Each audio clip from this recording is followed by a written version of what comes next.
एक ऐसी यूनिवर्सिटी का नाम बताइए जो प्राचीन काल में अ, कर्नाटक में स्थित था।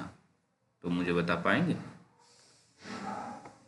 कर्नाटक में कौन सा विश्वविद्यालय स्थित था? तो मुझे बताइए।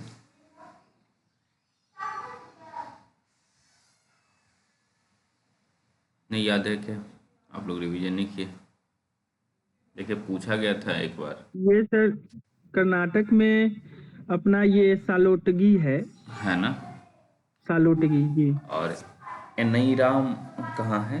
एनईराम। तमिलनाडु में है। सब साउथ इंडिया में ही है, सब हम्म तमिलनाडु में, कर्नाटक में। तो देखिए वही आप लोग कंफ्यूज भी हो सकते हैं ना कि सलौटी कर्नाटक एनीराम तमिलनाडु। तो वही जी शॉर्ट नोट बनाएंगे तो ठीक रहेगा। जी जी। और ये जो है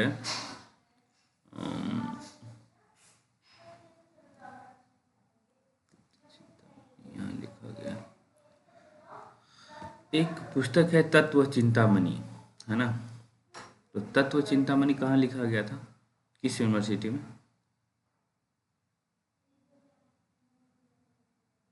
याद है कुछ? देखिए एग्जामिनर डीप से डीप जा सकता है, तो आप लोग सारे वर्ड्स पे ख्याल रखेंगे, है ना? चलिए नहीं आते कोई बात नहीं। ये नादिया में 3 केंद्र थे, नादिया विश्वविद्यालय में के 3 केंद्र थे। उन तीनों केंद्र का नाम याद है? नादिया, याद है सर, याद है। बोलिए। ये जी सर। नवदीप, शांतिपुर और गोपालपुरा। गोपालपुरा। हाँ ठीक है। अच्छा, नादिया के अलावा बंगाल में एक और प्रसिद्ध था जो 100 वर्षों तक बौद्ध भिक्षुओं का केंद्र रहा था, शिक्षा। जगतला। हाँ ठीक है ना? उसके बाद हमने देखा था, हाँ, ये बल्लभी किस क्षेत्र में था, भारत के किस क्षेत्र में था? उत्तर, दक्षिण, पूर्व, पश्चिम, कहाँ? नाल नालन बल्लभी, बल्लभी। सर पश्चिमी क्षेत्र में पश्चिम, था। पश्चिम में सर, भारत के पश्चिम में। ठीक है, ओके। तो देखिए वही है कि धीरे धीरे करके आप लोग याद करना शुरू कर दीजिए, पढ़ना शुरू कर दीजिए और हो जाएगा। ऐसा नहीं कि बहुत अलग है ये, कि नहीं होगा, नेट नहीं होगा, ये जेआरएफ नहीं होगा। जेआरएफ के यदि आपका एज है तो जेआरएफ भी निकाल सकते हैं। बस एक ही रेगुलर पढ़ना होगा और इतना समय काफ़ी है। जेआरएफ मतलब नेट निकालने के लिए तो काफ़ी है, जेआरएफ निकालने के लिए चाहिए कुछ नंबर और अधिक चाहिए होता है। ओके, तो इस वजह से थोड़ा सा वो मुश्किल रहता है कि इतना कम समय में जेआरएफ निकल जाए। फिर भी नेट तो निकल ही सकता है यदि रेगुलर पढ़ा जाए तो चलिए हम लोग चलते हैं। स्क्रीन दिख रहा है ना? जी सर। दिख रहा है सर। करीना आपकी क्या स्थिति, आपकी आवाज़ कम आई थी।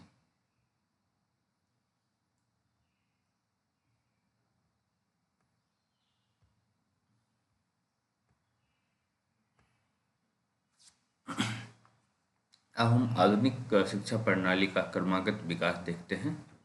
तो यहाँ से भी प्रश्न बनता है। और देखिए ये किताब इसीलिए ही लिखा ही गया कि प्रश्न बनावे, सीधी सीधी बात है।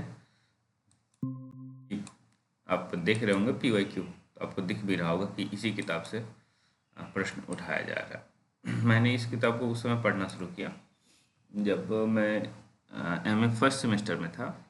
और MA फर्स्ट सेमेस्टर में भी हमारा एक मित्र था, हाँ, जिन्होंने फॉर्म फिल किया था और वो भी अच्छा स्टूडेंट था, वो भी नवोदियन था, है ना? उसका जेआरएफ हो गया था और मैं उसी समय का पेपर देखा तो देख रहा हूँ जो एज इन्वायरमेंट सेक्शन है उससे वो 3-4 प्रश्न आ गए हैं, है ना? उसके बाद तो मैंने इस किताब को पढ़ना शुरू किया और वही मानक किताब है। जो मानक किताब होती है ना, वहाँ से प्रश्न उठता ही उठता है। जैसे एक तरह से मान लीजिए कि पेपर फर्स्ट का NCERT है, इसको यही मान के चलिए। पेपर फर्स्ट का जैसे हम कहते हैं ना कि NCERT पढ़िए, कई सारे प्रश्न आएंगे, आएगा। वैसे ही इसको भी एनसीईआरटी मान के ही आप लोग पढ़िएगा। भारत में उच्च शिक्षा का इतिहास काफ़ी पुराना है। इसके मूल में 19वीं शताब्दी है। इसके मूल में 19वीं शताब्दी है, जब मेकाले ने अपनी सिफारिशें रखी। अंग्रेज राज्य की स्थापना के उपरांत 1857 में कलकत्ता, मुंबई और मद्रास विश्वविद्यालय की स्थापना तत्कालीन लंदन विश्वविद्यालय के नमूने पर हुई थी। तो देखिए, कौन यहीं से प्रश्न उठा लेगा, है ना, कि 1857 में किस यूनिवर्सिटी की स्थापना नहीं हुई थी, या 1857 में स्थापित यूनिवर्सिटी कौन सी है, या फिर कलकत्ता विश्वविद्यालय की स्थापना कब हुई थी, मुंबई विश्वविद्यालय की स्थापना कब, या मद्रास विश्वविद्यालय की स्थापना कब हुई थी। या फिर आपका प्रश्न ये भी बना सकता है कि एक विश्वविद्यालय का नाम इसमें से एक रहेगा, है ना, और बाकी और धीरे धीरे जो विश्वविद्यालय आ रहे होंगे, हाँ, उनका नाम देते जाएगा और कहेगा फिर इसको घटते बढ़ते मतलब स्थापित तो वर्ष के अनुसार बढ़ते क्रम में लगाइए, इस तरह से कुछ पहले या बाद के क्रम में लगाइए। इस तरह का प्रश्न बना सकता है ना। तो आप लोग कलकत्ता, मुंबई और मद्रास, हाँ, KMM, है ना, कलकत्ता, मुंबई और मद्रास, ठीक, 1857 में स्थापित हुए थे। ओके, वे केवल परीक्षा लेने वाले विश्वविद्यालय थे। कैम्ब्रिज और ऑक्सफोर्ड के समान इनमें सहजीवन न था। सन 1913 से 21 तक 6 आवास एवं शिक्षा समन्वित विश्वविद्यालय की स्थापना हुई। सन 1920 में, और जो इसमें देखिए 6 विश्वविद्यालय का नाम नहीं दिया हुआ है तो आपसे पूछेगा ही, ओके, टेंशन न लीजिए। सन 1920 में सर सैयद अहमद खान ने अलीगढ़ मुस्लिम विश्वविद्यालय की स्थापना की। तो क्या अलीगढ़ यूनिवर्सिटी की स्थापना नहीं पूछा जाएगा?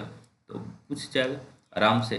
तो देखिए, आपके पास कलकत्ता, मुंबई और मद्रास में से एक उठा देगा, तो आप 1857 यहाँ देख चुके हैं। हाँ, AMU अलीगढ़ मुस्लिम यूनिवर्सिटी 1920, ओके। 1918 में हैदराबाद के निजाम उस्मानिया विश्वविद्यालय स्थापित किया। उस्मानिया लॉ के लिए काफ़ी फेमस है। तो 1918 में, तो इसका मतलब ये हुआ कि अलीगढ़ से पहले उस्मानिया की स्थापना हो चुकी है। ओके, तो 1918 में उस्मानिया, 1920 में अलीगढ़, और कलकत्ता, मुंबई और मद्रास में 1857। तो यही सीधा लिख लीजिए आप लोग, जैसे हमने KMM कर दिया वैसे ही उसके आगे 1857 लिख लीजिए आप लोग। AMU कर दीजिए और उसके आगे 1920 लिख लीजिए, है ना। ऐसे उस्मानिया लिखिए, हाँ, UU जैसे करके भी उस्मानिया यूनिवर्सिटी, है ना, 1918 लिख लीजिए। बस इतना छोटे छोटे नोट्स बनाइए कि लास्ट मोमेंट में आपको रिवीजन करना पड़े तो आप आराम से रिवीजन कर सकते हैं। पूरा का पूरा पूरी किताब रिवीजन कर सकते हैं। लास्ट नाइट जो रिवीजन होता है वो भी, है ना। पूरी किताब तो उल्टाने जाएंगे नहीं, तो इस तरह से लिखा करिए। और मेरे पास वो नोट्स था लेकिन कोई लेके चला गया। अब कैसे 2 घंटे में हम पूरा फर्स्ट पेपर और सेकेंड पेपर कवर कर लेते थे, बस 2 घंटे में। तो वैसे ही छोटे छोटे नोट्स बनाएंगे ना, तो लास्ट मोमेंट का रिवीजन होता है उससे। उसके बाद 20वीं शताब्दी के दौरान 1925 में इंटर यूनिवर्सिटी बोर्ड की स्थापना की गई। तो इंटर यूनिवर्सिटी बोर्ड की स्थापना कब हुई थी? 1925 में। कई सारी यूनिवर्सिटी स्थापित हो चुकी। तो अब इंटर यूनिवर्सिटी बोर्ड की स्थापना करना जरूरी हो गया था। तो 1925 ईस्वी में 2 संगठन स्थापित हुए थे। किसी को पता है? 2 संगठन 1925 में। एक तो RSS की स्थापना भी 1925 में हुई थी, है ना। 1925 ही था ना। और बिल्कुल सही सर। हाँ, एक और जो इंडियन मार्क्सिस्ट है उसका भी आई थिंक 1925। ठीक है। तो सर वो जो लिखा है ऊपर में 1857 में कलकत्ता, मुंबई, मद्रास विश्वविद्यालय की स्थापना लंदन विश्वविद्यालय के नमूने पर हुई, इसको भी ध्यान में रखना होगा। नहीं, लंदन विश्वविद्यालय का ध्यान रखना है। तो देखिए, इंटर यूनिवर्सिटी बोर्ड की स्थापना IUB, है ना। हालांकि इसको इंटर यूनिवर्सिटी बोर्ड 1925 लिख लीजिए। तो प्रश्न बनाने की संभावना यहाँ से है ही नहीं। ओके, जैसे मान लीजिए इसी बस इतने से कोई प्रश्न बनाना चाहेगा तो एक तो आपको दे देगा कलकत्ता, ठीक है, दूसरा दे देगा अलीगढ़ यूनिवर्सिटी, तीसरा दे देगा उस्मानिया यूनिवर्सिटी, चौथा देगा इंटर यूनिवर्सिटी बोर्ड, और दूसरे साइड ईयर दे देगा सब का और कहेगा कि मैच करो, है ना। तो मैच करते हुए आपको नहीं पता रहेगा तो वो आप गलत करेंगे। हालांकि करने वाला क्वेश्चन मेरी दृष्टि से काफ़ी आसान होता है, क्योंकि एक दो भी पता रहता है तो आपका काम हो जाता है। तो इसीलिए जो भी पढ़िए अपना परफेक्ट होकर के पढ़िए, सही रहेगा। ऐसा नहीं कि पूरा पढ़े जा रहे हैं मैं तो हमारे दिमाग में कुछ जा ही नहीं रहा है, तो वो मत करिए। चार्टर अधिनियम 1813। चार्टर अधिनियम कई बार आते रहा, तो 1813 का चार्टर अधिनियम देखते हैं। ब्रिटिश भारत में वैज्ञानिक ज्ञान प्रसार के उद्देश्य को विकसित करने के लिए किए गए थे। ईसाई मिशनरियों को देश में अपने धर्म प्रचार करने की अनुमति दी गई थी। 1817 में कलकत्ता में हिंदू कॉलेज स्थापित किया गया, जो बाद में 1855 में प्रेसिडेंसी कॉलेज बना और 2010 में प्रेसिडेंसी विश्वविद्यालय बन गया। देखिए, तो यहाँ ये वही कॉलेज है जहाँ से राजेंद्र प्रसाद पढ़े थे। याद है आप लोगों को? हमने जो प्रीमियम में स्टूडेंट हैं, बीपीएससी टीआरई की तैयारी कर रहे हैं, उन्हें बताया था मैंने, है ना। राजेंद्र प्रसाद इसी कॉलेज से पढ़े थे, प्रेसिडेंसी कॉलेज, है ना। तो पहले प्रेसिडेंसी कॉलेज का नाम हिंदू कॉलेज था, है ना। तो आपको मान लीजिए कि पूछ देगा कि हिंदू कॉलेज की स्थापना कब हुई थी। ओके, तो 1817, और ऐसे भी लिख दिया कि प्रेसिडेंसी कॉलेज की स्थापना कब हुई, तो तब भी आप हिंदू कॉलेज की स्थापना का ईयर लगाएंगे। लेकिन वही आपसे पूछा जाएगा कि सर 1855 होगा कि 1817 मैं होगा? वही कह रहा हूँ कि यदि ये लिख दिया जाए कि हिंदू कॉलेज का नाम कब बदल करके प्रेसिडेंसी कॉलेज कर दिया गया था, तब तो ये हो जाएगा ना 1855। लेकिन सीधा पूछा जाएगा कि प्रेसिडेंसी कॉलेज ओरिजिनली कब स्थापित हुई थी, तो 1817 में ही। ओके, उसी का नाम बदला गया ना इसमें, ऐसा तो नहीं है कि स्थापना की गई। लेकिन ये याद रखेंगे कि प्रेसिडेंसी विश्वविद्यालय कब बन गया है ये, तो प्रेसिडेंसी विश्वविद्यालय 2010 में, है ना। और 2010 वही ईयर है, आई थिंक ये नालंदा विश्वविद्यालय स्थापित कर लिया गया था, याद है?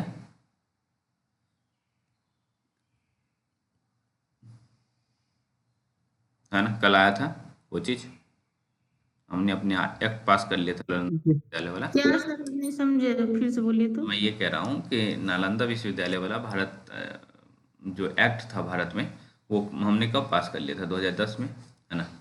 2006 में कलाम साहब कहते कि नालंदा विश्वविद्यालय बनाएंगे। जी जी जी सर, 2010। और कई देशों की मदद से वहाँ पे चीन, जापान, ऐसा आपने बताया था कल, हाँ हाँ, उन ठीक सभी है। की मदद से इसको निर्माण किया गया और 19 जून 2019 में, शायद 24 जून 2019 में हाँ, इसका उद्घाटन हुआ था। इनॉग्रेशन। जी ठीक है। तो देखिए, तो चार्टर अधिनियम में मेन रूप से प्रेसिडेंसी कॉलेज की बातचीत हो रही है। हाँ, ओरिजिनली प्रेसिडेंसी कॉलेज का नाम हिंदू कॉलेज था, है ना। तो जो कि 1813 का प्रेसिडेंट ये चार्टर अधिनियम है, तो उसके जस्ट बाद बना था, तो 17 में। ओके, और बाद में प्रेसिडेंसी विश्वविद्यालय, ठीक है। 1823 में स्थापित एल्फिस्टोन रिपोर्ट, तो इसमें देखते हैं क्या है। में जिला परीक्षा अधिकारियों की नियुक्ति स्कूल पर्यवेक्षकों और स्कूल पर्यवेक्षकों, है ना। ये बिहार में आजकल काफ़ी फेमस हो गया है। शिक्षण परीक्षण के लिए की गई अनुशंसा, शिक्षकों के लिए प्रशिक्षण की अनुशंसा, बीएड।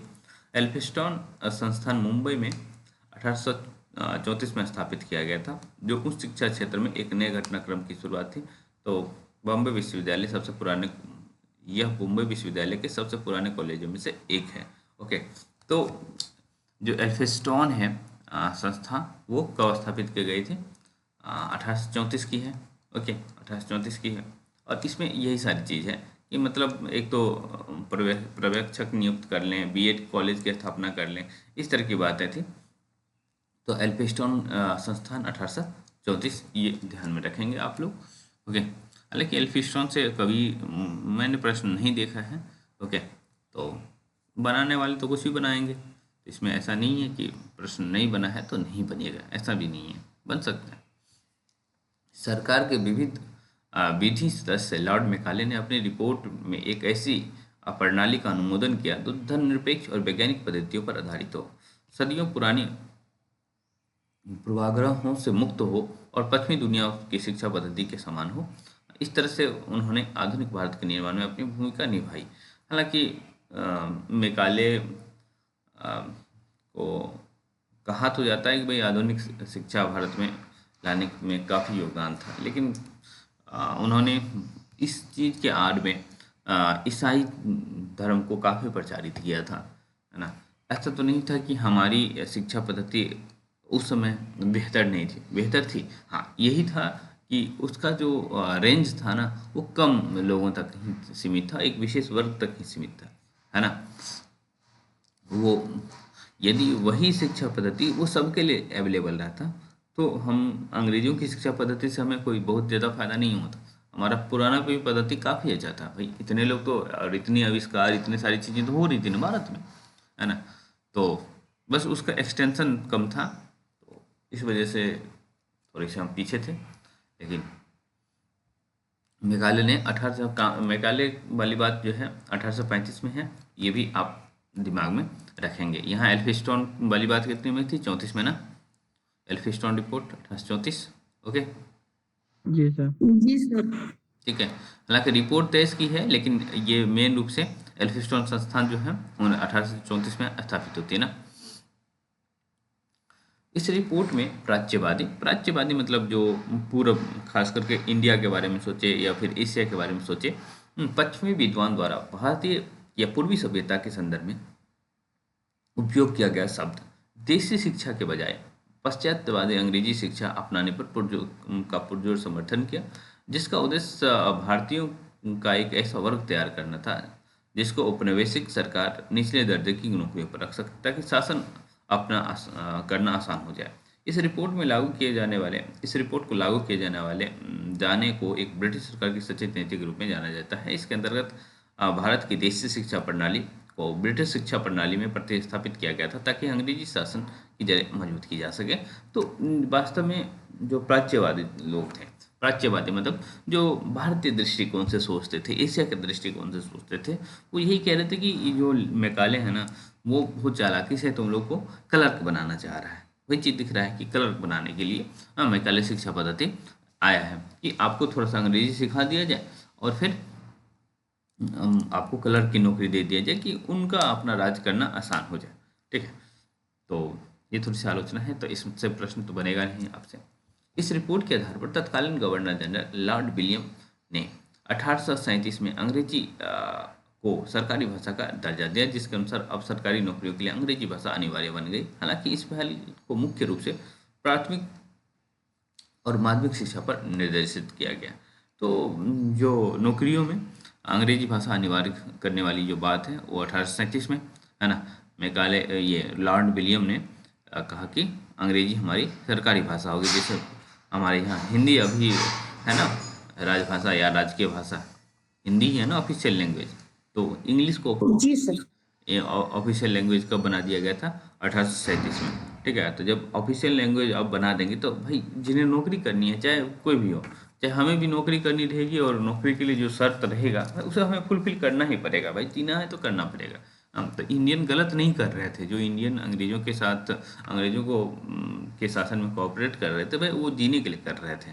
ठीक है, हाँ, लेकिन बाद में अंग्रेजों ने अपना रुख इस तरह से बदला तो फिर बात अलग ही हो गई, है ना। लेकिन जीने के लिए यदि कोई कर रहा है तो फिर गलत नहीं कर रहा है। ये बात एक बार उस स्थिति में जाकर सोचिए कि उस स्थिति में जब हैं आप और आपके पास खाने के लिए कुछ नहीं है ना, और उस समय एक ही चाह रहा है कि आप अंग्रेजों की नौकरी करें, तो फिर आप अंग्रेजों की नौकरी कर लेंगे, है ना। चलिए, वुड डिस्पैच काफ़ी इंपॉर्टेंट है और यहाँ से हर बार प्रश्न आता है। ओके, 1854 में। हाँ, तो हम लोग हिस्ट्री में पढ़े थे ना, वुड डिस्पैच याद होगा, है ना। जी सर, 1854 में हुआ था। ठीक है, ये उस शिक्षा में पहली नीति थी, तो ये उस शिक्षा के लिए पहली नीति थी वुड डिस्पैच। ओके, तो इसको ब्रिटिश भारत में अंग्रेजी शिक्षा का मैग्ना कार्टा भी कहा जाता है। तो ऐसे भी पूछ लिया जाता है कि अंग्रेजी शिक्षा का मैग्ना कार्टा किसे कहते हैं, तो वुड डिस्पैच को कहते हैं, जो कि 1854 में आया हुआ है ना। इसको Wood dispatch sir Charles Wood के नाम पर कहा जाता है, जो कि बोर्ड ऑफ कंट्रोल के अध्यक्ष थे। नहीं पूछेगा कभी। इसमें सरकार से प्राथमिक और विश्वविद्यालय शिक्षा पर बल देने के लिए कहा गया है, और मेन रूप से विश्वविद्यालय शिक्षा पर इनका फोकस था। वुड डिस्पैच ने धर्मनिरपेक्षता के आधार पर यूरोपीय ज्ञान के प्रसार के लिए अनुदान की अनुशंसा की। कहा कि यदि आप अ, चाहते हैं कि यूरोपीय शिक्षा का प्रचार हो तो फिर ग्रांट्स दीजिए, है ना। जैसे अभी आप यूनिवर्सिटी ग्रांट कमीशन देख रहे हैं ना, तो कहीं न कहीं उसका झलक यहीं से शुरू हो जाता है। हाँ, क्योंकि देखिए, यदि कोई पैसा देगा तो उसका अधिकार भी बन जाता है ना। तो यदि ग्रांट्स देंगे तो वो अपने आप अधिकार भी बनने लगता है। तो वही कह रहा है कि आप यूरोपीय शिक्षा का प्रचार करना चाहते हो तो अपने तरफ से अनुदान अनुदान दीजिए ना यूनिवर्सिटीज को, तो फिर आपका फायदा होगा। क्या 1854 में मुंबई या कलकत्ता या फिर और केएमएम में मद्रास, है ना, इसकी स्थापना हो गई थी क्या 1854 में? नहीं सर। 57। 57, ठीक है। हम्म इसने शिक्षण अनुदेश का माध्यम उच्च शिक्षा के लिए अंग्रेजी और निचले स्तर के लिए मातृभाषा की अनुशंसा की। ये देखिए, अभी जो म्यूट हो जाइए, जिसकी भी आवाज़ आ रही है म्यूट हो जाइए, या फिर बोलना है तो सीधा अच्छे से बोलिए, कोई दिक्कत नहीं ये गलती से हो गया। है। ओके, कोई बात नहीं। ओके, तो देखिए, जो आज जो पढ़ रही है ना, यहाँ से काफ़ी प्रश्न आता है, तो इसीलिए थोड़ा सा धैर्य से आज पढ़ेंगे। हम्म इसमें शिक्षण अनुदेश का माध्यम उच्च शिक्षा के लिए अंग्रेजी और निचले स्तर के लिए मातृभाषा की अनुशंसा की गई, ऐसा वुड डिस्पैच में किया जा रहा है 1854 वाले में। इस दस्तावेज को जन शिक्षा की दिशा में बड़ा कदम माना जाता है। इस नीति के अंतर्गत 1857 में ब्रिटिश भारत में मद्रास, कलकत्ता और बम्बई 3 विश्वविद्यालय की स्थापना की गई। ओके, तो ये काम वुड डिस्पैच के बाद हुआ, इसीलिए मैंने आपसे अभी पूछा था ना कि स्थापना हो गई थी क्या, तो नहीं हुई थी ना। तो आप याद रखेंगे 1857 में इनका वुड डिस्पैच, 1854 भारतीय शिक्षा का मैग्ना कार्टा, अंग्रेजी शिक्षा का मैग्ना कार्टा कह सकते हैं। प्राथमिक स्तर पर उन्होंने कहा कि मातृभाषा से आप काम चलाओ, लेकिन यदि आप हायर एजुकेशन में आते हो तो इंग्लिश भाषा चाहिए ही चाहिए। हंटर आयोग, हंटर आयोग जो ना क्या है, ने वर्ष 1882-83 में प्राथमिक शिक्षा और उच्च शिक्षा को पृथक पर बल दिया। हाँ, तो ये हंटर आयोग का ईयर यही है। ओके, 82-83 है, तो कोई बात नहीं। ओके, इसमें प्रस्तावित किया गया कि कॉलेजों का संबंधन विश्वविद्यालयों से किया जाए। जैसे कहते हैं ना कि भाई, जैसे बीएचयू है, बीएचयू के अंतर्गत, बीएचयू तो अपना फैकल्टी है ही बीएचयू में, लेकिन बीएचयू के बाहर भी 4 कॉलेज है ना। ऐसे ही जैसे आप लोग जैसे जानते होंगे कि एलएनएमयू है, एलएनएमयू, ठीक है। तो एलएनएमयू में कई सारे कॉलेज हैं, तो एलएनएमयू से एफिलेटेड कई सारे कॉलेज है। तो ऐसा काम हंटर आयोग के द्वारा किया गया था, एप्लीकेशन का काम। ओके, जैसे सीबीएसई है मेन संस्था, सीबीएसई से कई सारे स्कूल एफिलेटेड रहते हैं। ओके, सीबीएसई द्वारा सर्टिफिकेट दिया जाता है। वैसे ही मान लीजिए बीएचयू के 4 कॉलेज हैं, तो बीएचयू के उन कॉलेज में पढ़ने वाले छात्रों को भी सर्टिफिकेशन कौन करेगा? बीएचयू ही करेगा, है ना। उनका सिलेबस भी बीएचयू तय करेगा, तमाम बातें। ऐसे ही एलएनएमयू का एलएनएमयू करेगा। तो 82-83 में जो हंटर आयोग था, उन्होंने कहा प्राथमिक शिक्षा और उच्च शिक्षा को अलग किया जाए, और साथ ही साथ कॉलेज का एफिलिएशन विश्वविद्यालयों से किया जाए, ताकि उच्च शिक्षा को मानकीकृत किया जाए। वही मानकीकृत करने का मतलब मैंने कहा था ना कि सिलेबस डिसाइड करने का विश्वविद्यालय डिसाइड करेगा, या एलएनएमयू हो, चाहे बीएचयू हो, चाहे डीयू हो, चाहे जेएनयू हो। जेएनयू में हालांकि एफिलेटेड कॉलेज नहीं है, ओके, लेकिन डीयू में तो एफिलेटेड कॉलेज ही है। बीएचयू में ये 4 कॉलेज है एफिलेटेड। ऐसे ही एलएनएमयू में तो कितने सारे कॉलेज हैं कि आप गिनते गिनते थक जाएंगे, है ना। जैसे इधर बनारस की तरफ आएंगे तो काशी विद्यापीठ है, वहाँ भी इसी तरह की स्थिति है, एलएनएमयू जैसे बहुत सारे कॉलेजेज हैं एफिलेटेड। ओके, तो हमारा हंटर आयोग 82-83, और मेन बात जो है 2 बातें, वो भी अब बात आप देख पा रहे हैं, और खास करके कॉलेजों का एफिलिएशन वाली बात नहीं भूलिएगा। लॉर्ड कर्जन ने, सर लेकिन ये जेएनयू का कोई कॉलेज नहीं है, केवल यूनिवर्सिटी उसका अपना चलता है। हाँ वो तो है ही, है ना। ये मैंने कहा था मैंने कि जो जेएनयू में कोई भी कॉलेज नहीं है। ओके, लॉर्ड कर्जन ने उच्च शिक्षा के महत्व को समझते हुए थॉमस रॉली की अध्यक्षता में 1902 में भारतीय विश्वविद्यालय आयोग की नियुक्ति की। तो यहाँ आपको पता चल रहा है कि भारतीय विश्वविद्यालय आयोग की नियुक्ति किसने की, क्योंकि कर्जन का जो टाइम पीरियड है ना 1899 से 1905 है, या इसी तरह का है ना, मैंने बताया अभी तक। तो ऑब्वियस सी बात है कुछ समय कर्जन का टाइम पीरियड में यही हो रहा है। तो भारतीय विश्वविद्यालय आयोग की नियुक्ति कौन करता है? कर्जन करता है। हाँ, इस अभिलेख में ब्रिटिश भारत में स्थापित विश्वविद्यालयों की स्थितियों की जांच करना, उन पर विचार करना और कार्य में सुधार करना आदि सम्मिलित था। इसकी अनुशंसा के आधार पर भारतीय विश्वविद्यालय अधिनियम 1904 पारित किया गया। तो ये देखिए, भारतीय विश्वविद्यालय आयोग की नियुक्ति तो 1902 में किया जाता है, लेकिन भारतीय विश्वविद्यालय अधिनियम कब पारित होता है? 1904 में। ओके, तो इतना सारा डेट आपको याद रखना है ये, क्योंकि देखिए पूछने वाले तो कुछ भी पूछेंगे, तो डेट जो ये और डेट वाइज क्वेश्चन काफ़ी बनता है नेट में। ये थोड़ा सा नेगेटिव पॉइंट है ये नेट का, तो पर क्या कर सकते हैं भाई, जो आ रहा है उसी को पढ़ना पड़ेगा। तो विवाद करके हमारा ही घाटा होगा, तो कोई नहीं। मेन चाहे तो आप नहीं भी याद, ये वाला सेक्शन नहीं भी याद रख सकते हैं। यहाँ जो आया था 1902 वाली बात ना याद रखें, लेकिन 1904 में भारतीय विश्वविद्यालय अधिनियम आया था, तो ये याद रख सकते हैं आप। वर्ष 1905 में बंगाल विभाजन के बाद स्वदेशी राष्ट्रवादी, कल जो हम लोग पढ़ रहे थे, कौन सी कहानी में स्वदेशी राष्ट्रवाद की बात की गई थी? किस कहानी में बताइए? ये सर धुलाई वाली थी क्या? धुलाई वाली में ना। जी, हालांकि बंगाल का जो हाँ, जिक्र हुआ और है। लॉर्ड कर्जन को किस कहानी में गरियाया गया था? लॉर्ड कर्जन पर चंद्रदेव से मेरी बात है। चंद्रदेव से मेरी बातें। हाँ, तो तो इसी समय का दोनों कहानी है। 1904 में चंद्रदेव से मेरी बात है और साथ में धुलाई वाली ना। जी, साथ में धुलाई वाली है ना कि 6 में है? 1907 में। ठीक है, 1907 में धुलाई वाली। Okay okay. और 4 में चंद्रदेव से मेरी बात है, ठीक है। चंद्रदेव से मेरी तो बातें। उसी में कर्जन आया हुआ था, और यही जैसे ही स्वदेशी राष्ट्रवाद की बात हुई तो ये कहानी आपको याद आनी चाहिए। ओके, इसीलिए और आपका माइंड जो है ना इंटर सब्जेक्ट फॉलो करता रहे तो समझ जाइएगा कि आप सही ट्रैक पे हैं, कि जो भी कुछ सर धुलाई वाली में भी जो जो धोती बिलायती पहन लिया था, तो इसमें इस वही बात का वाली बात चर्चा है ना। ठीक है। और रोशन आप बाद में चले गए थे, तो जो भी है एक बार देख लीजिएगा, कुछ मिनट का वीडियो है ना? बिल्कुल सर, देखेंगे। राष्ट्रीय शिक्षा परिषद की स्थापना की गई 1905 में। बंगाल विभाजन के बाद स्वदेशी राष्ट्रवादी नेताओं द्वारा राष्ट्रीय शिक्षा परिषद की स्थापना की गई। कई संस्थान आरंभ की गई, जिसमें एक स्वतंत्रता के बाद विश्वविद्यालय के रूप से जिसमें कई जो है विश्वविद्यालय के रूप में विकसित हुआ था। रविन्द्रनाथ टैगोर ने राष्ट्रीय भाषाओं के विकास के साथ साथ भारतीय परंपरा और संस्कृति के ज्ञान प्रचार के लिए शांति निकेतन की स्थापना की थी। याद है शांति निकेतन की स्थापना कब की गई थी?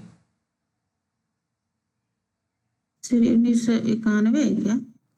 91 नहीं, एक ही है, मैं जहाँ तक 1901 हाँ 1901 में है। ठीक शांति है। निकेतन रविंद्रनाथ टैगोर है ना सर?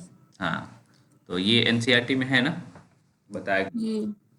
तो एकला चलो, तो अभी जैसे शांति निकेतन यूनिवर्सिटी हो गया है ना, शिक्षा के केंद्र उस समय था, जो कि बंगाल के बीरभूम जिले में है। अभी तो जो लोकेशन का नाम है, लोकेशन क्या हम लोग देखे थे,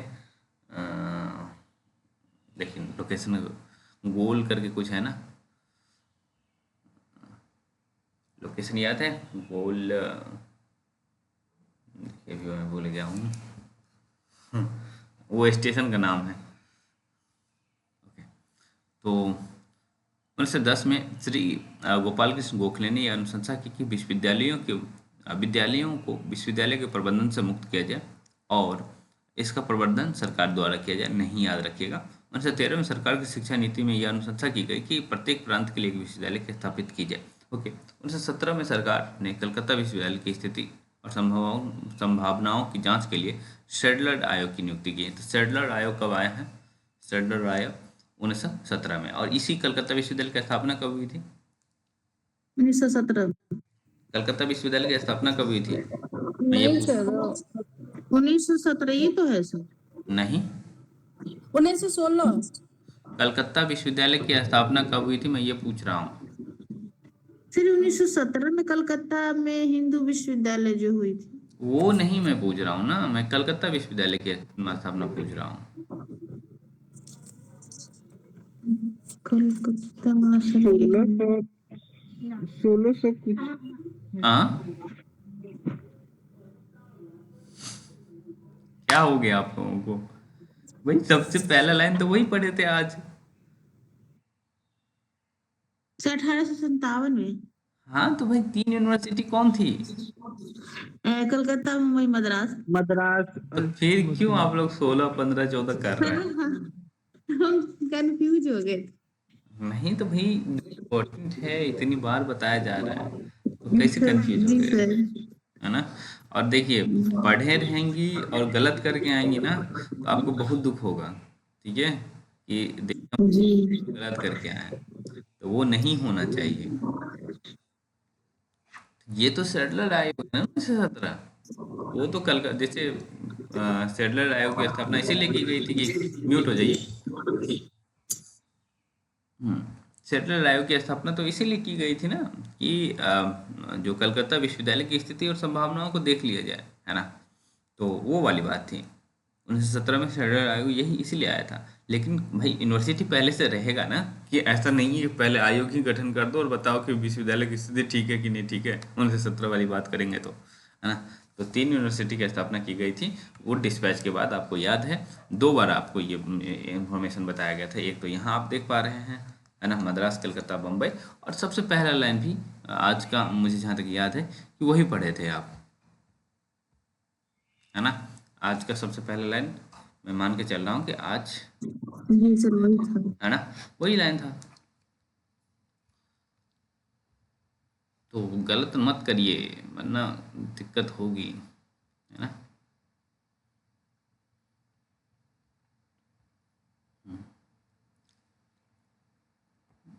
और ऐसे एक बार लाइन बाय लाइन जो पढ़ाया जा रहा है, बताया जा रहा है, जो भी है आप लोगों के साथ मान लीजिए पढ़ा ही जा रहा है, तो वो आप लोगों के फायदे के लिए किया जा रहा है, कि कुछ छूटे ना, है ना? तो शेडलर आयोग 1917, है ना? तो ये दिमाग में रखेंगे आप लोग। इसमें डिग्री कॉलेजों और मध्यम शिक्षा के पृथक्करण की सिफारिश की गई और विश्वविद्यालयों के शिक्षक के चयन के लिए विशेष चयन समिति के सुझाव दिया गया। 2 प्रकार के पाठ्यक्रम चलाने, ऑनर्स और पास ऑनर्स कोर्स का पाठ्यक्रम और कठिन, हाँ, जिससे यह अपेक्षा की जाती है कोर्स करने के पश्चात छात्र को कुछ विषयों की विशेषज्ञता प्राप्त होनी चाहिए। भारत सरकार अधिनियम 1919 के अंतर्गत शिक्षा को एक लिखा हुआ है, क्या लिखा हुआ है आपके पास? किताब है तो, नहीं है तो मैं देख लेता हूँ, है ना?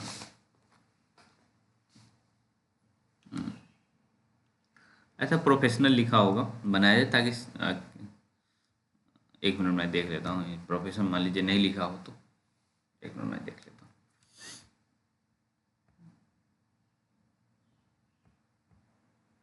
मतलब राज्य का विषय बनाया गया है, प्रांतीय विषय बनाया गया है, संबंध जैसे संघ सूची होता है, राष्ट्र सूची होता है, तो शिक्षा को कहा गया कि राष्ट्र सूची में रखेंगे हम लोग, है ना, जिससे कि केंद्र सरकार का इंटरफेरेंस कम किया जा सके। अब है हर्टोग आयोग, है ना? हर्टोग आयोग 1929 विश्वविद्यालय स्तर की शिक्षा की गुणवत्ता और सुधार के लिए स्थापित किया गया और केंद्रीय शिक्षा सलाहकार बोर्ड की स्थापना की अनुशंसा की गई। 1935 में स्थापित किया गया था। तो देखिए, हर्टोग आयोग, हालांकि प्रश्न तो नहीं आता है, ओके, फिर भी 1929 यह ध्यान रख लीजिएगा। और यहाँ दिखा है केंद्रीय शिक्षा सलाहकार बोर्ड, है ना, कैब की स्थापना 1935 में की गई थी। कैब, है ना, 1935 में कैब की स्थापना की गई थी। ओके, सप्रू समिति,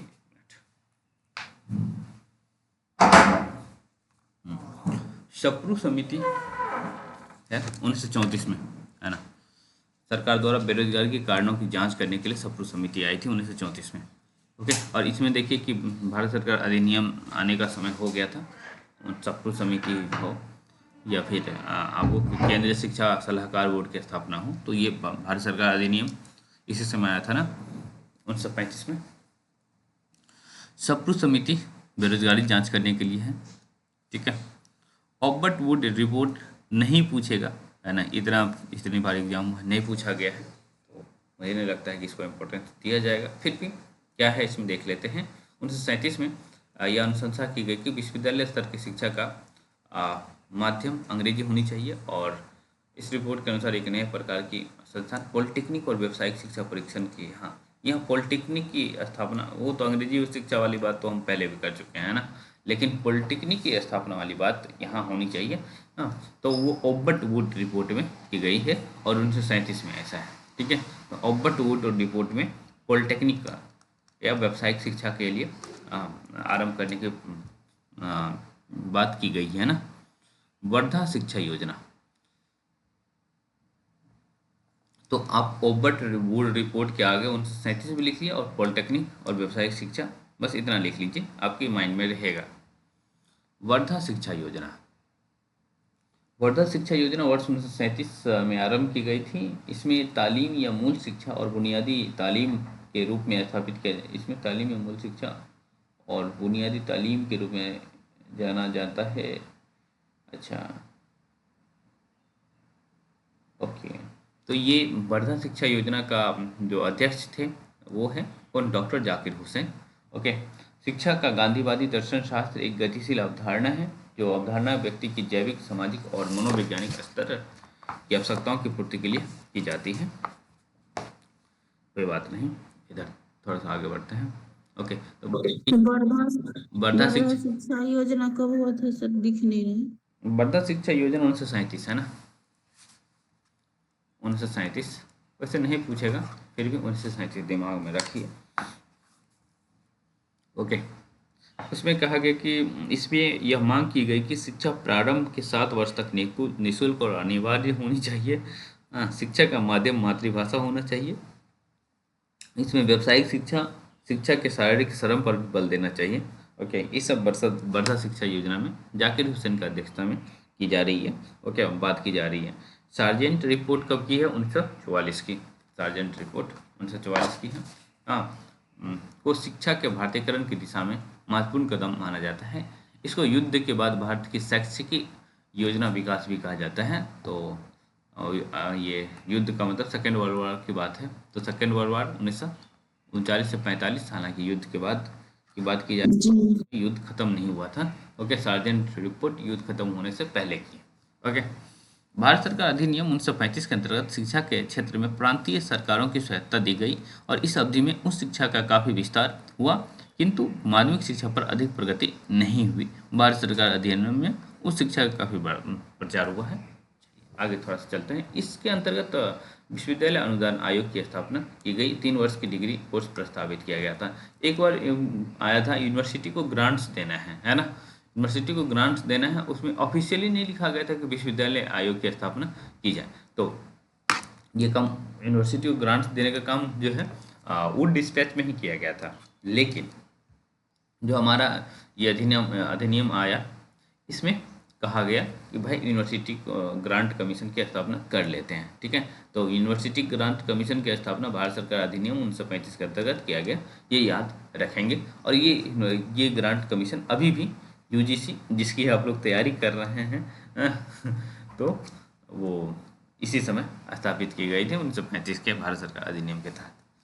यहाँ यह वर्णनीय है कि वर्धा शिक्षा योजना और युद्ध के बाद भारत में शिक्षा योजना विकास को केंद्रीय शिक्षा सलाहकार बोर्ड ने स्थापित किया। तो केंद्रीय शिक्षा सलाहकार बोर्ड द्वारा वर्धा शिक्षा योजना और युद्ध के बाद भारत का शिक्षा विकास योजना की स्थापना कौन करता है, केंद्रीय शिक्षा सलाहकार बोर्ड। और केंद्रीय शिक्षा सलाहकार बोर्ड की स्थापना कब होती है, आपको याद है? मैंने कहा था कि आप 35 रुपये लेकर के करेंगे, तो 1935 है ना, आया था, याद नहीं है? जी सर, केंद्रीय शिक्षा सलाहकार CABE 1935। ठीक है, और कौन सा आयोग? हट्टोग आयोग, है ना, हट्टोग समिति। चलिए, तो देखिए इसमें बहुत सारा इन्फॉर्मेशन था इस सेक्शन में, है ना, तो आपको याद तो करना ही पड़ेगा। तो आप शॉर्ट नोट बनाइए और बार बार देखिए तो याद होगा, क्योंकि एक ही बार में याद नहीं हो जाता है।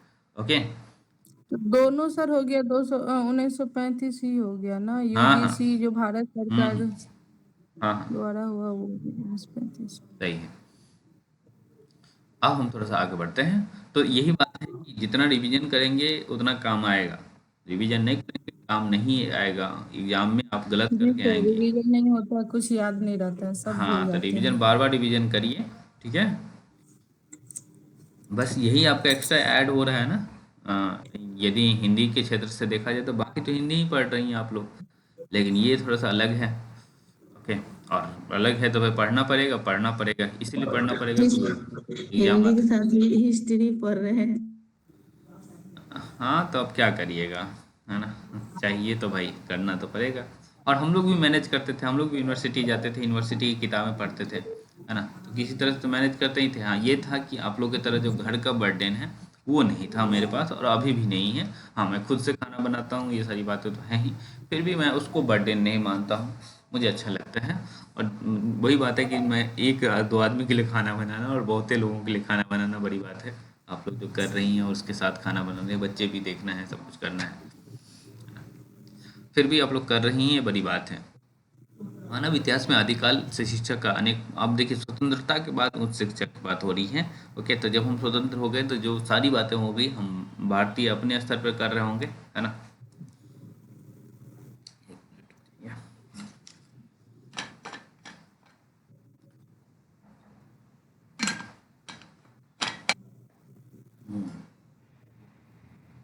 विश्वविद्यालय शिक्षा आयोग, यूनिवर्सिटी एजुकेशन कमीशन, ये ऐसे ही पूछ लेता है कि कब आया था, तो ये 1948 की है।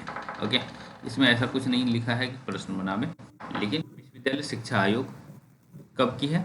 University grant commission, university grant commission कब की है, यहाँ एजुकेशन कमीशन है, ठीक है। ग्रांट कमीशन कब की है, उन्नीस सौ विश्वविद्यालय पैंतीस 1935 ना, यूजीसी, 1935 भारत ठीक सरकार है। द्वारा लागू लेकिन किया गया था। यूनिवर्सिटी एजुकेशन कमीशन 1948 की है। ओके, 1948। हाँ, तो ये हम लोग स्वतंत्रता के बाद बात कर रहे हैं इसमें।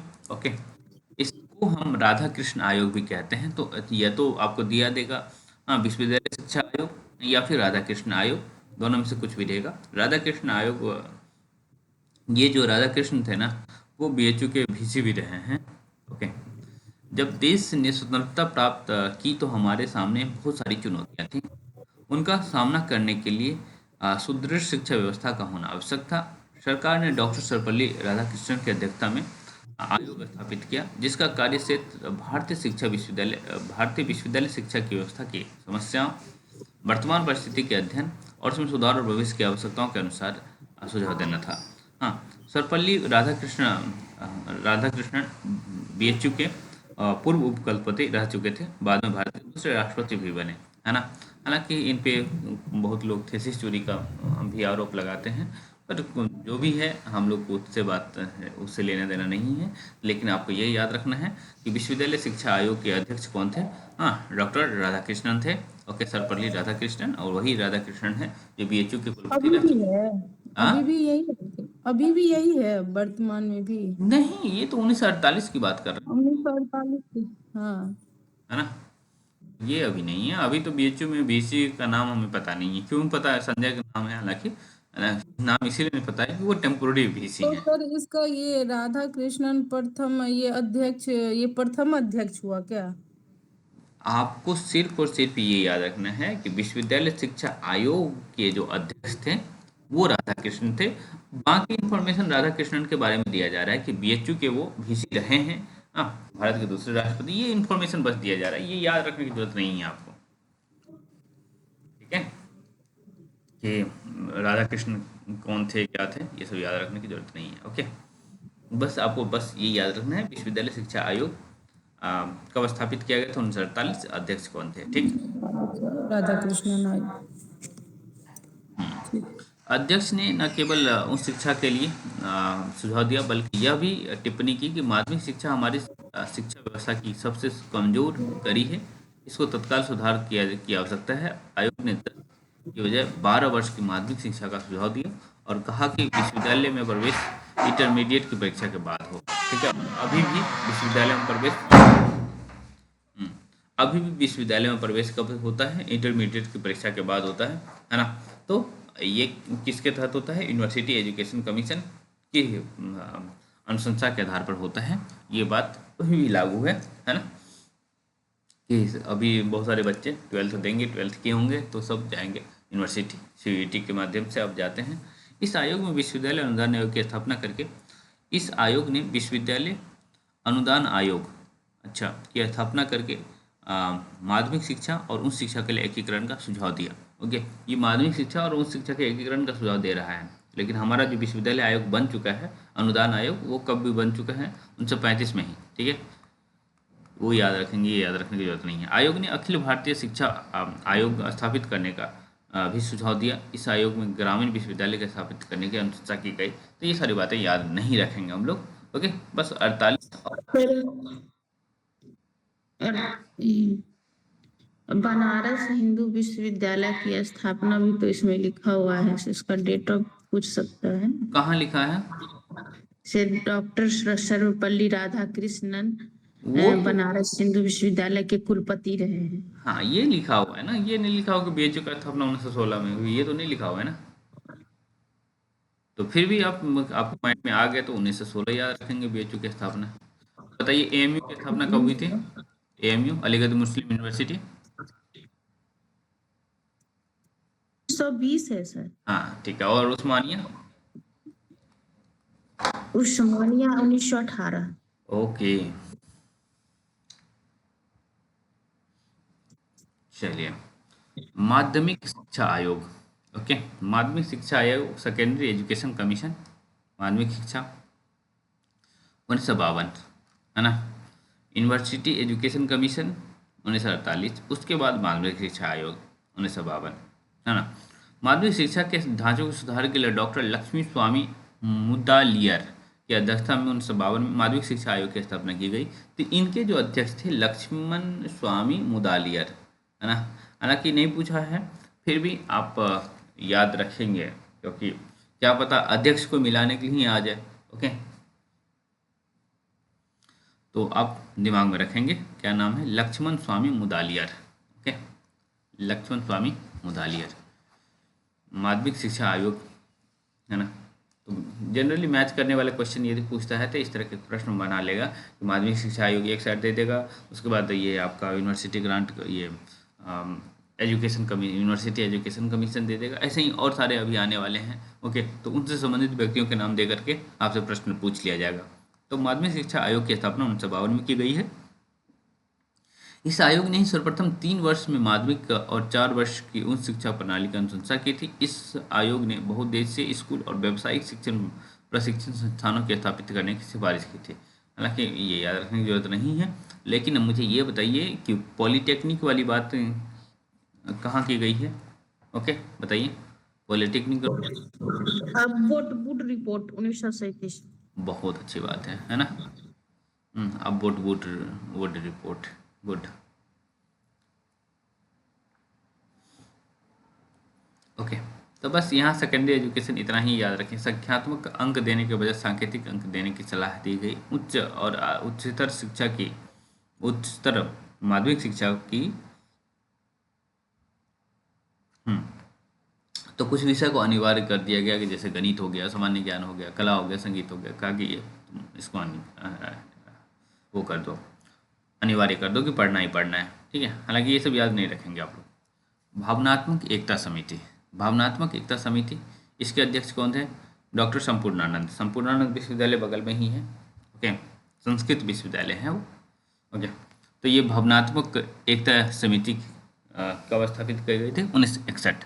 हालांकि इसको भी न याद रखें तो चलेगा, आप पर व्यक्ति को याद रख लीजिएगा। भावनात्मक एकता समिति व्यक्ति डॉक्टर संपूर्णानंद की ने स्थापित किया था। इसका मुख्य उद्देश्य देश में भावनात्मक एकता पर बल देना था। इसने युवाओं के लिए शैक्षणिक कार्यक्रम का गहन अध्ययन किया और उसकी भागीदारी सुनिश्चित करने का सुझाव दिया। ओके, तो भावनात्मक एकता समिति डॉक्टर संपूर्णानंद। यहाँ से प्रश्न बनता है राष्ट्रीय शिक्षा आयोग, नेशनल एजुकेशन कमीशन, राष्ट्रीय शिक्षा आयोग। एक यूनिवर्सिटी ग्रांट कमीशन 1935, यहाँ है राष्ट्रीय शिक्षा आयोग। ओके, भारत की नियति को इसकी कक्षाओं में साकार रूप दिया जा रहा है। इस आयोग को कोठारी कमीशन भी कहा जाता है। स्वतंत्र भारत में शिक्षा की समस्याओं के विचार हेतु 1948 में विश्वविद्यालय आयोग की नियुक्ति की गई, विश्वविद्यालय आयोग की नियुक्ति की गई थी ना, विश्वविद्यालय एजुकेशन यूनिवर्सिटी एजुकेशन कमीशन। हाँ, राधा कृष्णन कमीशन लिख रहा है तो इसका मतलब वही 1948 वाली है। ओके।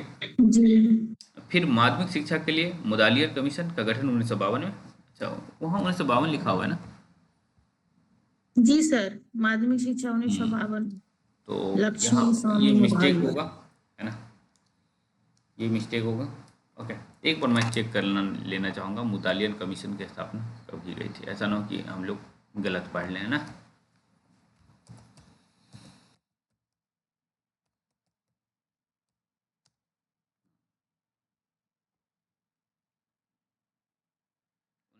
नहीं है।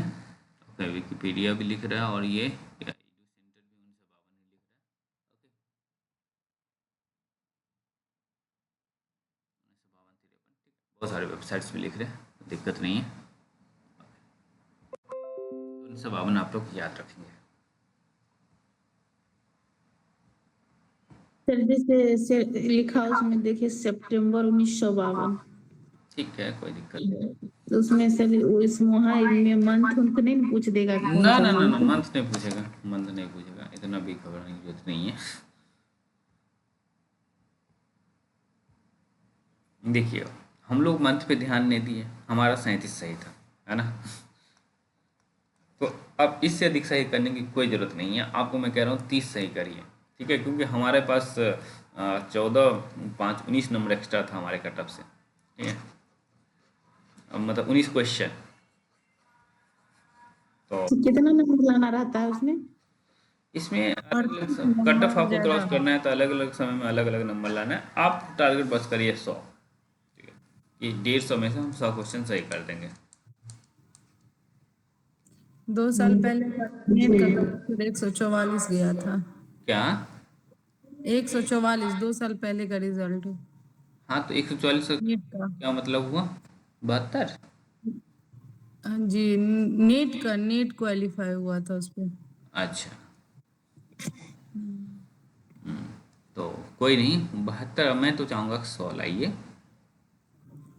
100 का जी, टारगेट करेंगे तो ही आपको, क्योंकि आपके बच्चे जैसे सब बार खूब। सब कट ऑफ जाता है, क्वेश्चन टफ आता है तो कट ऑफ कम जाता है, इजी आता है तो बहुत ज्यादा चला हाँ, जाता है। इसीलिए मैं कह रहा हूँ कि 100 टारगेट करिए कि हम 100 करेंगे, ठीक है। तो जब 100 करने का टारगेट हमने भी अपने मैं खुद के लिए भी 100 ही टारगेट रखा था, है ना। ऐसा नहीं कि मैं अपने लिए बहुत सोच रहा था, बस 70 30 सोच रहा था, और सबको यही सजेस्ट करता हूँ कि भाई 70 30 सोचो, ये काम कर लोगे तो भले 12 से 14 आ गया वो अलग बात है, लेकिन 70 30 सोचेंगे तो आपका काम हो जाएगा। जो मेन काम चाहिए, किसी को जेरफ चाहिए, किसी को नेट चाहिए, इससे हो जाएगा, है ना।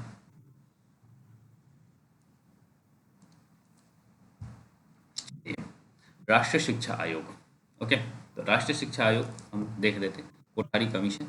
ओके, तो 1964 66 में भारत की केंद्रीय सरकार ने शिक्षा प्रणाली का नया आकार एवं नई दिशा देने के उद्देश्य से विश्वविद्यालय अनुदान आयोग के उस अध्यक्ष, हाँ, उस समय के अध्यक्ष डॉक्टर दौलत सिंह कोठारी की अध्यक्षता में एक आयोग का गठन किया। इसमें कुल 17 सदस्य थे, जिसमें 6 विदेशी थे। हाँ, इसके कार्यकारी दल भी बनाए गए। इस आयोग को भारत की शिक्षा इतिहास में आज तक इस सर्वाधिक गहन अध्ययन करने के लिए माना जाता है, और उनके रिपोर्ट्स कुछ इस तरह के थे। ओके, तो आपको म्यूट हो जाइए। ये जो कोठारी कमीशन है, कोठारी कमीशन का जो ईयर है 1964 है, एक बार मैं चेक कर लेता हूँ। ओके, कोठारी आयोग, दौलत सिंह।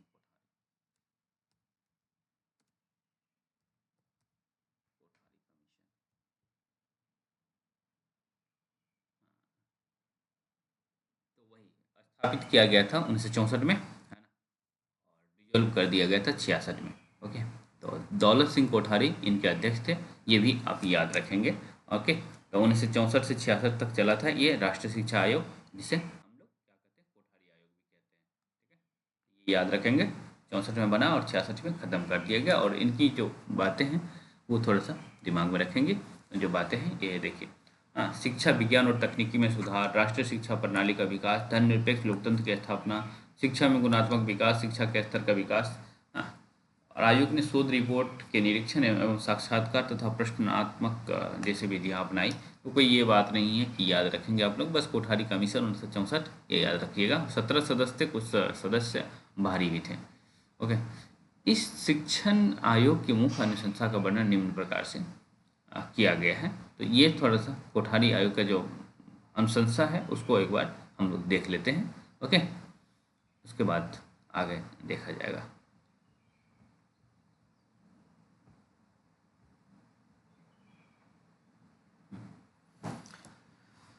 एनसीईआरटी को भारतीय स्तर पर विद्यालयी शिक्षा का भार सौंपा गया। ओके, किसके कहने पर? कोठारी आयोग के कहने पर। केंद्रीय शिक्षा सलाहकार बोर्ड कब स्थापित की गई थी?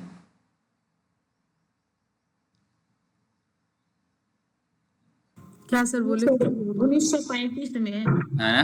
केंद्रीय शिक्षा सलाहकार बोर्ड की स्थापना 1935 में की गई। इसे और अधिकार दिया गया, ठीक है। और ये सारा बात हो रहा है कोठारी आयोग में ना। शिक्षा को राष्ट्रीय महत्व का विषय बनाया गया। इसके लिए राष्ट्रीय सरकार को नेशनल एजुकेशन नीति बनाए, और राष्ट्रीय सरकार नेशनल एजुकेशन नीति बनाए और राज्य सरकार स्टेट एजुकेशन एक्ट बनाए।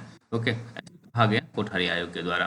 3 वर्ष की डिग्री कोर्स और 4 वर्ष की ऑनर्स डिग्री कोर्स का प्रस्ताव दिया गया। हालांकि ऑनर्स डिग्री और 3 वर्ष में ही होने लगा है। उस शिक्षा की गुणवत्ता में सुधार के लिए भारतीय शिक्षा सेवा प्रारंभ करने की सुझाव दिया गया। हालांकि ये हुआ नहीं, भारतीय शिक्षा सेवा, इंडियन एजुकेशन सर्विस। तो ये सलाह है। ओके, ऐसा नहीं कि हर चीज़ को मान ही लिया गया। केंद्र सरकार घरेलू उत्पाद का 6% शिक्षा पर मतलब कहा गया कोठारी आयोग में कि 6% आप शिक्षा पर खर्च कीजिए। ये याद रख लीजिएगा कि कोठारी आयोग के अनुसार जीडीपी का कितना प्रतिशत खर्च करने की बात की गई, तो 6%। हालांकि गवर्नमेंट्स लगातार कोई भी गवर्नमेंट हो, हाँ, 6% नहीं खर्च कर पाई है। ओके, राज्य सरकार में भी राज्य सरकार को भी कहा कि अपने बजट का 6% आप किस पे खर्च करिए, एजुकेशन पे खर्च कीजिए। ये प्रस्ताव हाँ दोनों के लिए था, केंद्र और राज्य दोनों के लिए था कि अब 6% आपके कोठारी आयोग के अनुसार 6% याद रखेंगे एजुकेशन पे खर्च करना है। केंद्र सरकार और राज्य सरकार उच्च शिक्षा पर या राज्य सरकार प्राथमिक स्तर पर शिक्षा पर ध्यान दे। ओके, कोई दिक्कत नहीं है। केंद्र सरकार एवं राज्य सरकार उच्च शिक्षा पर और राज्य सरकार प्राथमिक और माध्यमिक शिक्षा पर ध्यान दे। मतलब दोनों से कहा गया कि आप उच्च शिक्षा पर तो ध्यान दीजिए ही, लेकिन राज्य सरकार को विशेष रूप से कहा गया कि आप उच्च शिक्षा पर ध्यान थोड़ा बहुत कम भी दे सकते हैं, लेकिन प्राथमिक और माध्यमिक शिक्षा पर ज़्यादा जोर दीजिए। कुछ विशिष्ट विश्वविद्यालयों की शिक्षा के कार्यक्रम में ठीक है एजुकेशन डिपार्टमेंट बनाया गया, चलेगा। सब राज्य में कम्प्रिहेंसिव कॉलेज को शिक्षण ट्रेनिंग के लिए स्थापित किया जाना। प्राथमिक माध्यमिक और उच्च शिक्षा के लिए न्यूनतम योग्यता निर्धारित की गई। ओके, ये देखिए, प्राथमिक शिक्षा के लिए शिक्षण के लिए सेकेंडरी स्कूल कोर्स के साथ 2 वर्ष का सेकेंडरी वही 12th पास करके 2 वर्ष का प्रशिक्षण भी करिए, जो डीएलएड करते हैं लोग। माध्यमिक शिक्षा के लिए स्नातक। ओके, ऐसा नहीं लग रहा है कि ये शिक्षक भर्ती टीजीटी पीजीटी और 6 to 8 इस तरह का हम लोग वो क्वालिफिकेशन देख रहे हैं एलिजिबिलिटी बने कि माध्यमिक शिक्षा के लिए आपको बीए या स्नातक होना चाहिए, है ना, और 2 वर्ष का प्रशिक्षण भी होना चाहिए, आपका बीएड होना चाहिए। उस शिक्षा के लिए शिक्षण में 1 वर्ष का स्नातकोत्तर पाठ्यक्रम होना चाहिए आपका, मतलब आप एमएड भी किया होना चाहिए उस शिक्षा में पढ़ाना है तो। ओके, मतलब आप ग्रेजुएट हो जाइए, फिर पीजी हो जाइए, एमएड करके जाइए। हालांकि ये सब याद नहीं रखेंगे आप लोग। अध्यापकों के लिए अलग से न्यूनतम वेतन लाया जाना, ये अच्छी बात थी। कोठारी आयोग ने पाठ्यक्रम में सुधार, अन्वेषण, नेतृत्व, सक्षम जनशक्ति, समानता और सामाजिक न्याय के संदर्भ में अपनी अनुशंसाएं दी। ओके, कोई दिक्कत नहीं है, इसको थोड़ी आगे बढ़ सकते हम लोग। तो इतनी सारी बातें हम लोगों ने आज पढ़ा।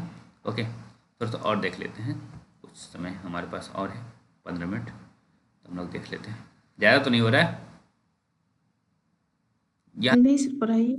हाँ, यहाँ तक कर लेते हैं कम से कम। ओके, 1 मिनट बस रुक जाइए, पानी पी लूँ।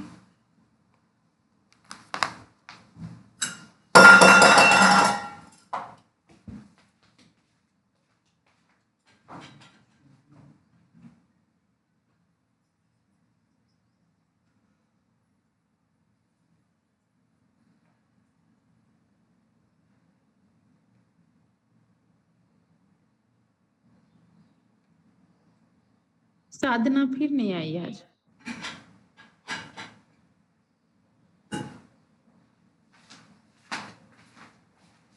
साधना सुबह की क्लास रिकॉर्डेड देखती है क्योंकि फैमिली इशू रहता है ना। ओ और बताई है कि सर मैं रिकॉर्डेड देख लेती हूँ तुरंत जैसे ही आप अपलोड करते हैं, उस समय तक खाली हो जाते हैं 10 बजे, तो हम देख लेते हैं। त्रिभाषाई सूत्र, अभी भी त्रिभाषाई सूत्र पर विवाद चल रहा है। अभी करंट अफेयर में मैं बताया था आप लोगों को कि महाराष्ट्र में जो हिंदी थर्ड लैंग्वेज के तौर पे अनिवार्य कर दिया गया है, ऐसा बताया गया था आप लोगों को। जी सर, हम्म करंट अफेयर सुन दिए। हम्म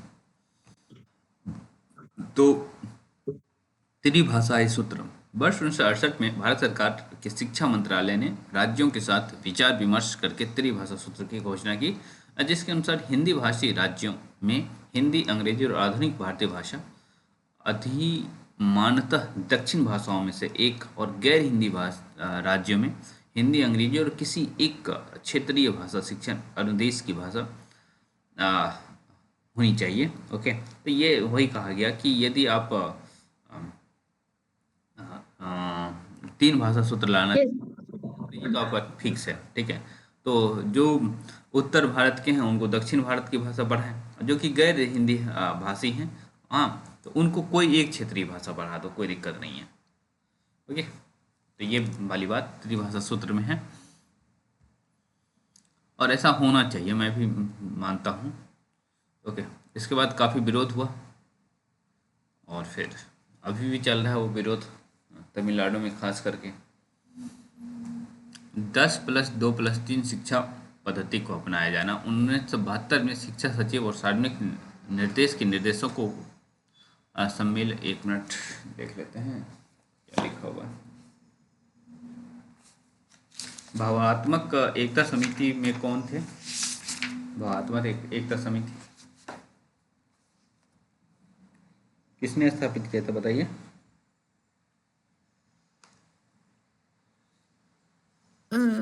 सर संपूर्णानंद, डॉक्टर संपूर्णानंद। हाँ, तो बुलाना नहीं है कुछ भी,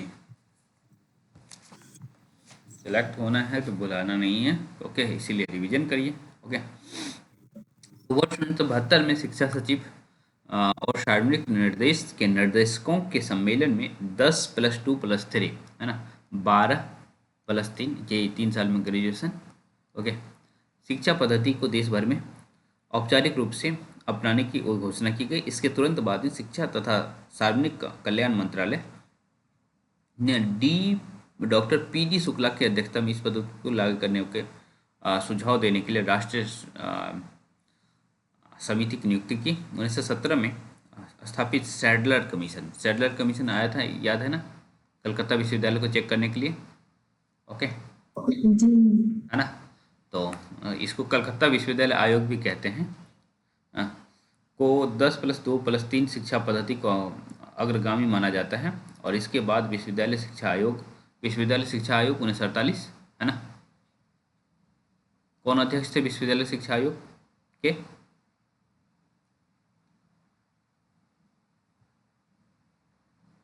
सर राधा कृष्णन। ठीक है। उसके बाद है भारतीय शिक्षा कमीशन, 1966 भी अप्रत्यक्ष या प्रत्यक्ष रूप से सुझाव दिए। ओके, भारतीय शिक्षा कमीशन वही कोठारी आयोग है, 1964 में है ना, कहाँ गया? जी सर, राष्ट्रीय शिक्षा आयोग, कोठारी आयोग। तो इसको हम लोग भारतीय शिक्षा कमीशन भी कहते हैं। ओके, तो ये 1966 यहाँ लिखा है, तो वास्तव में 1966 में इन्होंने अपना रिपोर्ट दे दिया था, इस वजह से 1966 लिखा गया है। ओके, संवर्धित सूची में शिक्षा 1976 में 1976 से पहले शिक्षा मुख्य रूप से राज्यों के अधिकार में थी, है ना, कि राज्यों के अधिकार में शिक्षा रखा गया था। ओके, 1976 से पहले यह अनुभव किया गया कि शिक्षा के क्षेत्र में जिस स्तर पर विकास और प्रसार किया जाना चाहिए वो नहीं हो पाया, अतः शिक्षा को संवर्धित सूची में रखा गया ताकि केंद्र भी इस पर वांछित भूमिका निभा सके। ओके, शिक्षा को संवर्धित सूची में लाने का अर्थ है केंद्र और राज्य दोनों ही इस क्षेत्र में नीतियाँ निर्धारित कर सकती है। उसके अनुसार शिक्षा के परिणामात्मक और गुणात्मक, तो वही बात है कि 1976 में शिक्षा को संवर्धित सूची में लाया गया। बस ये याद रखना है, संवर्धित सूची में आने का मतलब होता है कि उसमें केंद्र और राज्य दोनों काम कर सकते हैं, है ना। और ये सूचियाँ भारतीय संविधान के किस लिस्ट में है? सूची अब संवर्धित 7th में है ना। जी सूची बात है। प्रथम राष्ट्रीय शिक्षा नीति, राष्ट्रीय शिक्षा नीति कब आया, ये पूछ लिया जाएगा 1968 में, है ना। ओके, 24 जुलाई 1968 को भारत की प्रथम राष्ट्रीय शिक्षा नीति घोषित की गई। यह पूर्ण रूप से कोठारी आयोग के प्रतिवेदन पर आधारित थी। कोठारी आयोग कहा था ना कि एनसीईआरटी को और बहुत सारी बातें, कैब को, है ना, बहुत सारी बातें हैं, 6% जो भी हैं, ये 6% राज्य और केंद्र को दोनों खर्चा करना। तो जो भी बातें हैं, तो प्रथम राष्ट्रीय शिक्षा नीति 1968 में और कोठारी आयोग के प्रतिवेदन को इसमें सुनिश्चित किया गया। सामाजिक दक्षता, राष्ट्रीय एकता और समाजवादी समाज की स्थापना करने का लक्ष्य निर्धारित किया गया। इस शिक्षा प्रणाली का रूपांतरण कर 10+2+3 पद्धति का विकास, हिंदी का संपर्क, यहाँ देखिए, हिंदी का संपर्क भाषा के रूप में विकास और शिक्षा के अवसरों की समानता का प्रयास, विज्ञान तथा तकनीकी शिक्षा और नैतिक तमाम बातें हैं, कोई दिक्कत नहीं है। इस अंतराल में भारत सरकार शिक्षा मंत्रालय ने श्री एस अधिशेष्य उप कुलपति मद्रास विद्यालय का धर्म राष्ट्रीय समीक्षा समिति का गठन किया, जिसने अपनी report learning to do towards a learning society के शीर्षक से मार्च 1978 में भारत सरकार को प्रस्तुत की।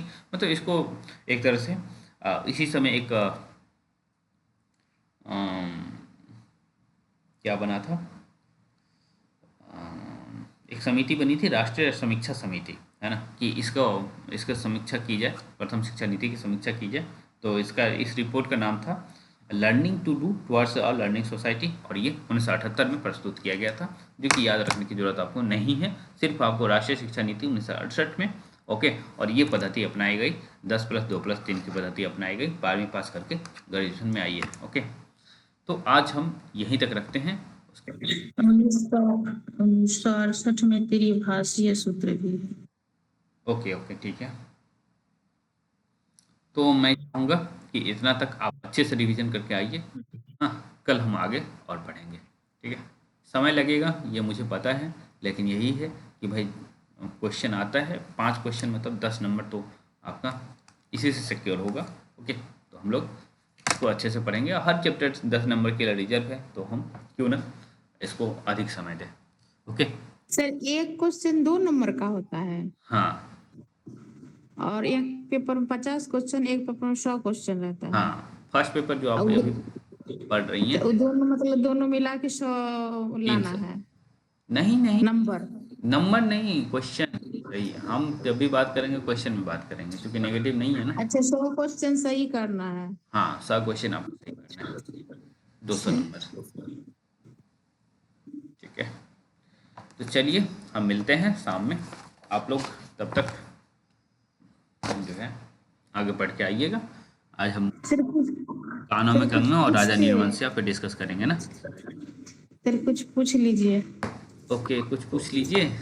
चलिए कुछ पूछ लेते हैं, स्क्रीन ऑफ कर देते हैं जिससे कि आप लोग देख ना पाए।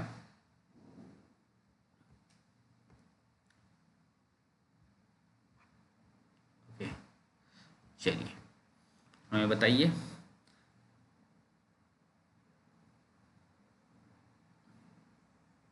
ये आप लोग कह रहे थे ना, ये 10+2+3 शिक्षा पद्धति को कब अपनाया गया था?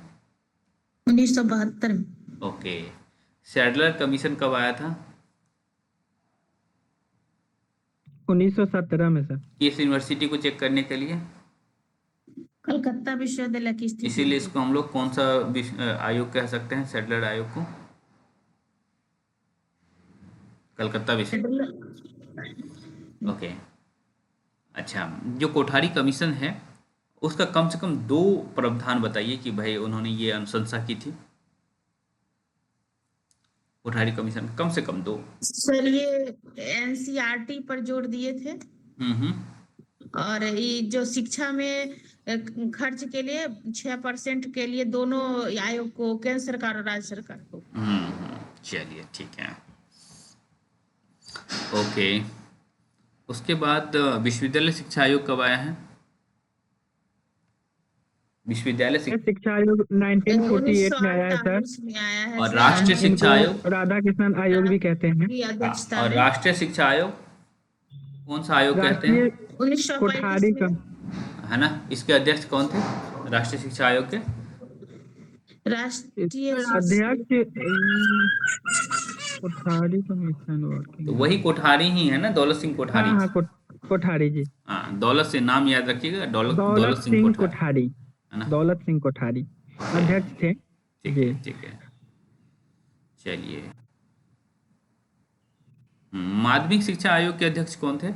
सेकेंडरी एजुकेशन कमीशन के? डॉक्टर लक्ष्मण स्वामी मुदालियर। अरे वाह, क्या बात है, अच्छा लगा मुझे। डॉक्टर लक्ष्मण स्वामी मुदालियर। सर इसका ट्रिक बन गया है 1952 में सर। आया था माध्यमिक शिक्षा आयोग। सर इसका ट्रिक हो गया है। हाँ, पहली बार सर इसी में मतलब एमसीक्यू टाइप क्वेश्चन को अपनाने का सलाह दिया गया था, वस्तुनिष्ठ वगैरह। नहीं, एमसीक्यू टाइप के क्वेश्चंस नहीं, सांकेतिक अंक देने का मतलब यहाँ ये है ना कि जी। अंक नहीं दिया जाएगा, जैसे आप लोग को नहीं कहते हैं कि 90 नंबर आ गया 100 में से, है? सांकेतिक अंक देने का मतलब है कि भाई बहुत अच्छा, है ना, सेटिस्फैक्टरी, वेरी गुड, ये इस तरह की बात। अच्छा ठीक है। जैसे सर अभी देखते हैं सीबीएसई में बच्चे लोग को न सिर्फ एक्सीलेंट देता है इसे। चलिए, वुड डिस्पैच कब स्थापित किया गया था? 1954 में। ठीक है, 1854 में सर। 1854, हाँ सही। सॉरी 1854। चलिए ठीक है, फिर मिलते हैं अब हम रात में। ओके, ठीक है sir. Okay. Thank you sir.